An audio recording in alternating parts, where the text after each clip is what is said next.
Welcome to Safety FM, where we talk about safety that's truly inspired by you. Hello and welcome to Safety FM. This episode and every episode is sponsored by Safety Focus Moment.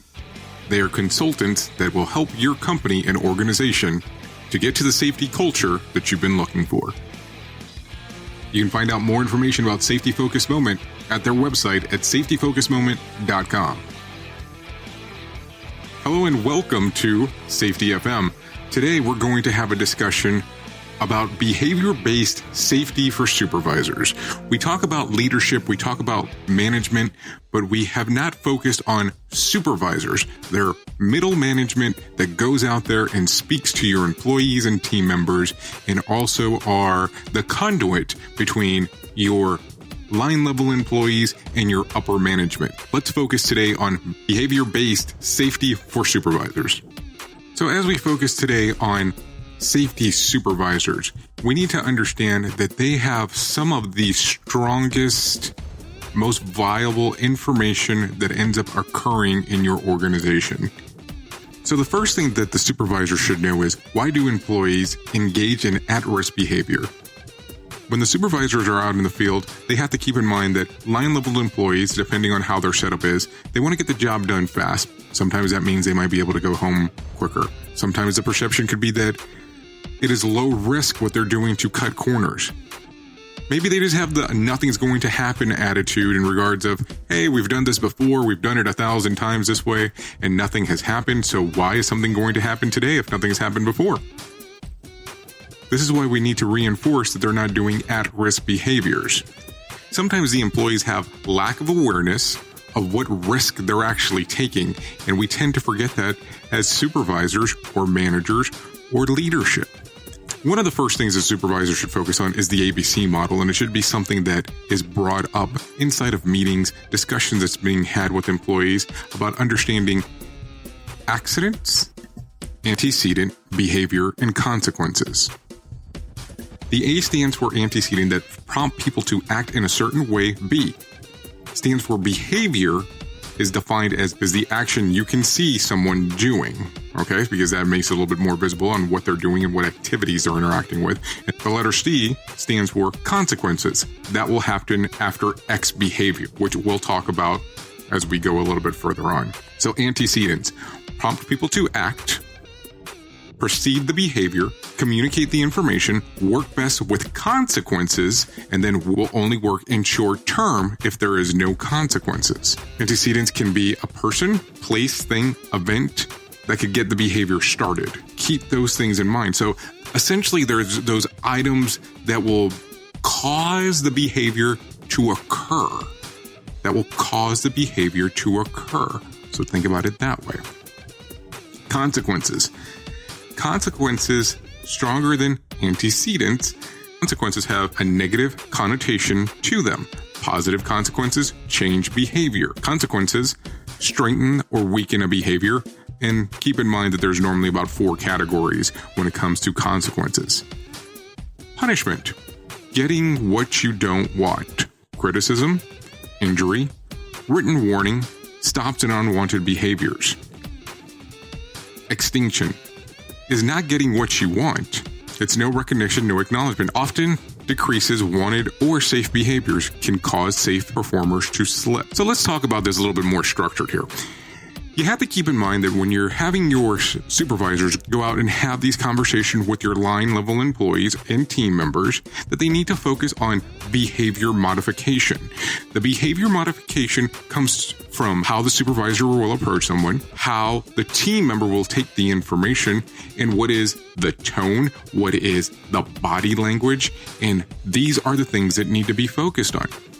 Keep in mind that most employees and team members, depending on how you have it set up, will turn around and do things correctly when somebody is supervising them, but they will not do them correctly if no one's watching. And that is the difference between having an employee and having a team member. If they see a common bond and a common goal, more than likely you have a team team that consists of team members. If you have employees that are more likely that are interested in just collecting a paycheck, getting the job done, and getting the heck out of there, then you might have run into the issue on where they're not paying close attention to what needs to be done. I'm not saying they're trying to go into the work environment attempting to be injured. I don't think anybody goes to work with the attempt to being injured, of course, with the exception of the people that are trying to cause fraud with inside of your workers' comp program. But understand that the supervisors play a factor into how information is received, how information is deployed.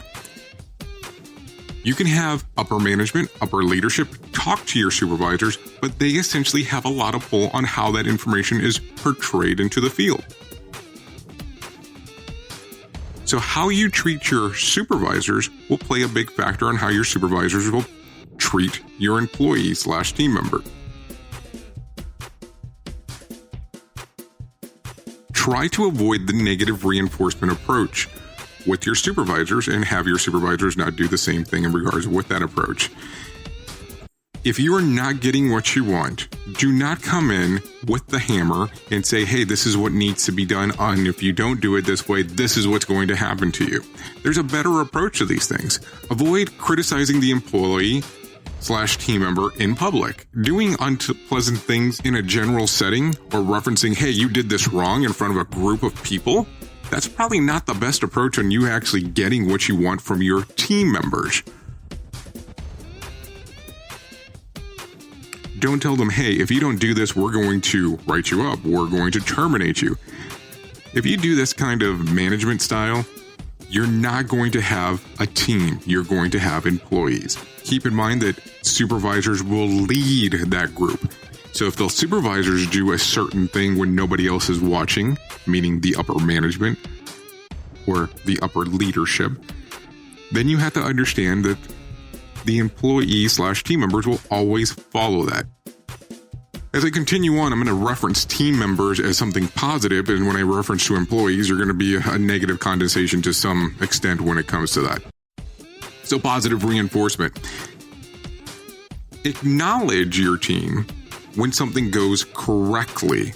And if you're trying to transition from employee to team, then you need to make those transitional points from there also. So if you're part of the upper management group, you need to reference to your supervisors about how great they are on what they're doing. You need to reference to them the outstanding jobs that they do. Not because you have to, it's because it's the good thing to do. People want to be praised. You don't always have to praise people in public. You don't have to say, oh, look, you were able to put your tools down and that was quite fantastic on how you did it. No. What you need to look at is how we're actually doing these things on how we're approaching them. People want to know if they're doing a good job. It doesn't always have to be by paying them something. It doesn't always have to be on a review. You can just come up to them and say, hey, you did an excellent job on X today. And it doesn't have to be for every single item that they're doing. I'm not asking for somebody to issue out participation trophies. What I'm asking for is, if you take the approach of, this is the information that we have of what we've been seeing you do as a supervisor, they're going to go forward to the employees/team members and portray that same information.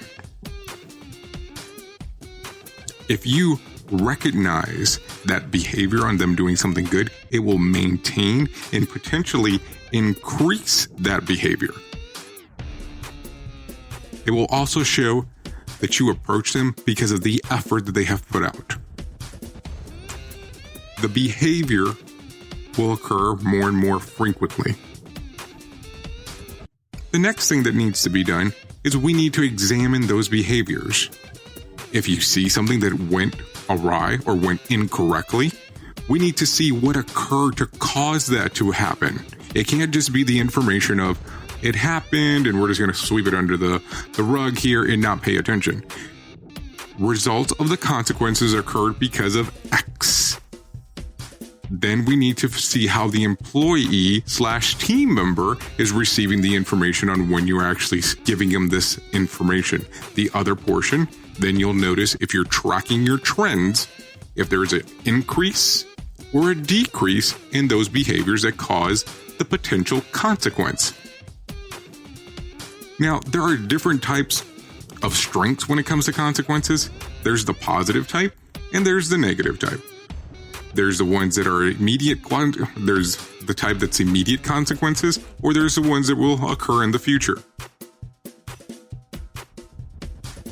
Then you have to look at it. There's the probability of something occurring, and then there's a probability of something not occurring. These are the things that we tend to forget about. The supervisors will drive the team to focus on these items. The most powerful consequences out of the ones that I just told you are the immediate and the certain ones.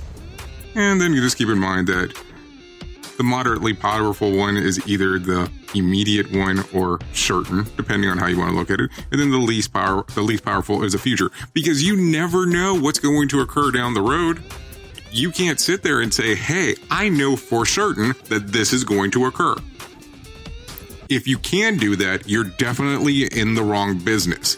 Now, you can have projections of this might occur, but you don't know 100% that will actually occur. I don't want to sound like I'm on a rant here, but these are the things that we need to focus on. We focus on it, we drive the behaviors that could lead to consequences, and we reference them to the supervisors so they could reference them to the field, so they could reference them to our team members.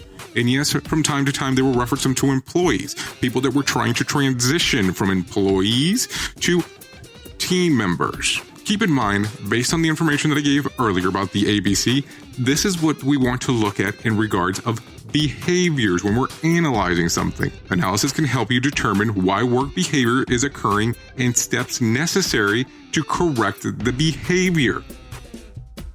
This is all supervisor driven.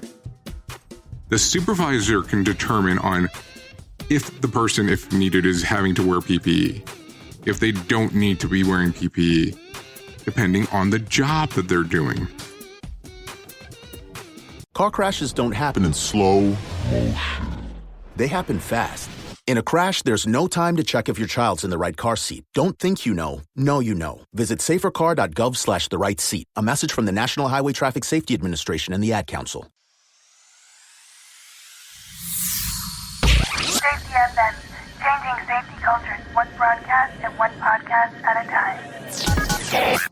The supervisors are the strongest, most important person inside of your organization that can determine what is being done, the word that's being told to the employee/team members.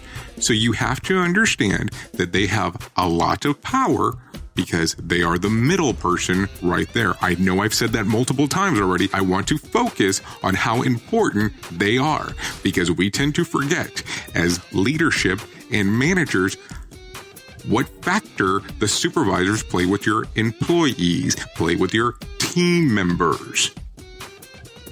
So let's jump back a little bit to analysis here. Pinpointing behavior. What you have to do as a supervisor is that you need to measure what the team members are doing. You need to observe what the team members are doing. You need to make sure that they are reliable and consistent on what they are doing. And are the items that they are doing, are they controllable? Sometimes you're going to have an accident, you're going to have an incident that you cannot control. There are certain items and certain things that will take place from time to time that we have no control over. This is why we will continue to talk about human behavior. This is why we'll talk about how we actually look at that. Keep in mind that content and context is king here. The content that you give to your supervisors, the context that you give to your supervisors are what they're going to take to the team members and into the employees, and that's what's going to drive your workforce going forward.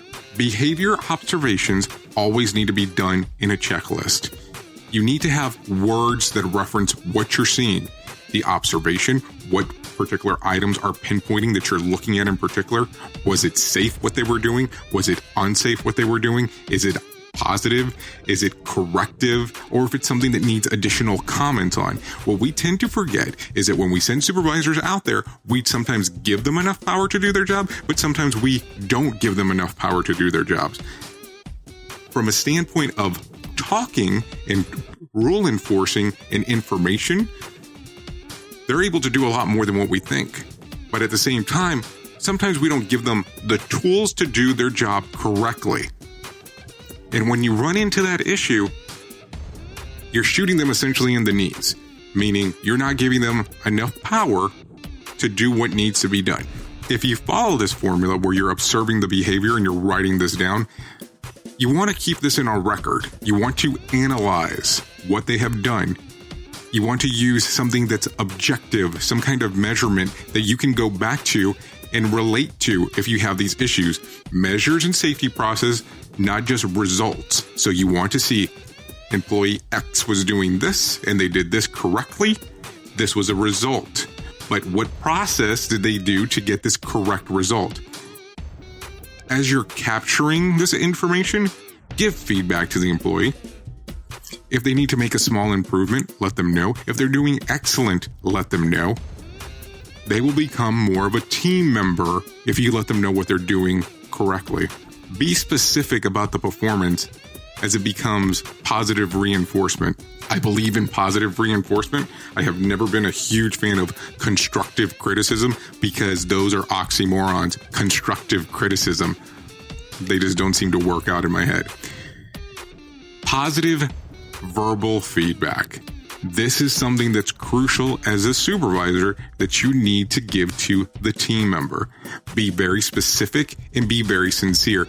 Don't be one of these people that when you go out there and you're giving them the positive information, you're making those smirky smiles or not being honest, like, oh, you did an excellent job, but not really meaning it. You need to be very happy as you do this. You will have so much more buy-in from the employee that you're trying to convert to a team member as a supervisor by doing this. I will tell you, the words that you use when you're talking to employees plays a huge factor on what you're trying to accomplish in the long run. When you're giving positive verbal feedback, be specific. Deliver the message immediately. Make it personal. Say, Bill, you did such an excellent job at this today, and go A, B, and C. Don't use the whole acronym of you did this great, but. I call that a but sandwich. I've called that a but sandwich for years. I think that's one of the worst things that you can do. Don't try to tell someone how excellent they are at something and then turn around and say, but you could have done this and it would have been much better. Worst thing that you can tell an employee that you're trying to convert into a team member. Corrective verbal feedback. Don't ignore unsafe behaviors as a supervisor. If you do that, you're essentially telling your employee that it's not important that you're going to point it out. And that what they're doing essentially is okay. Acknowledge when they make small improvements. This is very important. Don't use the but sandwich termination there. Just reference, hey, you did excellent. I can see the improvement, and reference that there. Be objective and be specific when you're having these conversations. Use a questioning approach if you have some questions still on what they're doing. You can make that approach, still make it positive, but at the same time reference, this needs to be done. And I'm not understanding how you got to this particular outcome. Keep in mind that if you can use graphic feedback, this is very crucial. And when I say graphic feedback, I don't want people to be confused on, oh, you had an injury and show some graphic pictures of an injury that occurred. That's not what I'm saying. What I'm referencing in particular is show visual aids that will help you show where you've been, where you're going, and where you're trying to get to. Show them your current goals as the supervisor. Carry a clipboard that has this information. If you're not in the clipboard paper format, then use a tablet. And I'm talking about a digital tablet like an iPad or an Android tablet. Something along the lines where you can show them the information immediately. As you present this information, make sure that you're able to discuss it and that you're able to give detailed information, and make sure that you're discussing it frequently. People want to know where they stand. Also give obtainable short-term and achievable goals. Ask for employees' input. This will turn them into team members if you say, this is what we're trying to accomplish. By accomplishing this, we need to get to this. How do you think we should get there? Have your team members / employees assist with developing the program. You will probably have a lot easier buy-in going forward. This also gives you a lot more opportunity for positive reinforcement by doing this. So you might sit here for a moment and go, types of positive reinforcement? What exactly are you talking about, Jay? Well, if you're going to give positive reinforcement, depending on how the person reacts, praise them in public, smile, tell them how great they did in front of others. Now, if they're the kind of person that does not like that, pull them to the side. Let them know how excellent they're doing. Give them your time and attention. The worst thing that you can do as a supervisor is tell someone how great they are doing as you're looking at your cell phone, or you have your cell phone on your desk as they're sitting there talking to you, or you're finishing doing a text or an email as they're standing in front of you and you're trying to tell them how great they are. You have not managed to give them minutes of your attention, but all of a sudden now you're telling them they're doing great. They're not going to believe that you're showing that. They're not going to believe that you're seeing a value in the work that they're performing if you do it in that particular matter. Sometimes people like to do the positive reinforcement in a tangible format. That's up to you as the company. If you want to do it in a gift certificate and certain privileges, maybe even give them money, a gift card, maybe to have them have a special lunch. That's entirely up to you. Everybody does it a little bit differently. The thing with stuff that's tangible, people tend to remember it a little bit longer. Also, the other thing is, be spontaneous. If you're going to do the tangible thing, don't set the expectation that every time that somebody does something right or that they've improved something, you're going to give them something. When you start doing that, it becomes overuse and it's expected every single time that you turn around. Then you get again to the reinforcement piece. The reinforcement is, you want to make sure that you don't become Mr. Positive and everything has such a great outcome and everything is so perfect and so excellent. Because when you run into that scenario, then everybody's just going to be like, well, this seems like a whole lot of hogwash in regard to you telling me on how great I'm doing, because everybody's been told the exact same thing. Also, don't expect that because you're implementing a program like this that the behaviors are going to change overnight, because that's not normally the common practice. A lot of people tend to get confused and expecting that, hey, this is what's going to change because I have all of a sudden implemented this program. That's normally not the case. Also, if someone has not done something positive, don't turn around and try to tell them that they've done something positive because the person next to them has performed something that was positive and needed to be encouraged and reinforced at that particular time. I know that I went on a little bit longer than normal here today.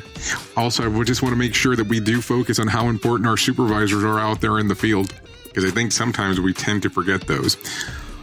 Also, at the same time, as I am recording this information, the other thing that we need to remember is every time that we get the opportunity, we need to sit with our supervisors and have a legitimate discussion on the job that they perform and what kind of value they bring to our overall organization. Keep in mind that they are essentially your mouthpiece out in the field. You can portray a message as a part of the leadership or upper management, but essentially those supervisors are the ones that are having the discussion with your field members, employees / team members, that will try to get that information out there. I appreciate you listening to Safety FM today. I know that I had said originally in our last podcast that we were going to try to do questions and answers via phone call today. We did run into some technical issues, so we are going to attempt to do that for our next podcast. Worst comes to worst, I will just read the questions that were submitted and then go ahead and answer them from there. I do appreciate you listening to Safety FM today. I have been your safety manager and host, Jay Allen. And until next time, be safe. The views and opinions expressed on this podcast are those of the host and its guest and do not necessarily reflect the official policy or position of the company. Examples of analysis discussed within this podcast are only examples. They should not be utilized in the real world as the only solution available, as they are based only on very limited and dated open source information. Assumptions made within this analysis are not reflective of the position of the company. No part of this podcast may be reproduced, stored in a retrieval system, or transmitted in any form or by any means, mechanical, electronic, recording, or otherwise, without prior written permission of the creator of the podcast, Jay Allen. Streaming 24/7 on safetyfm.com.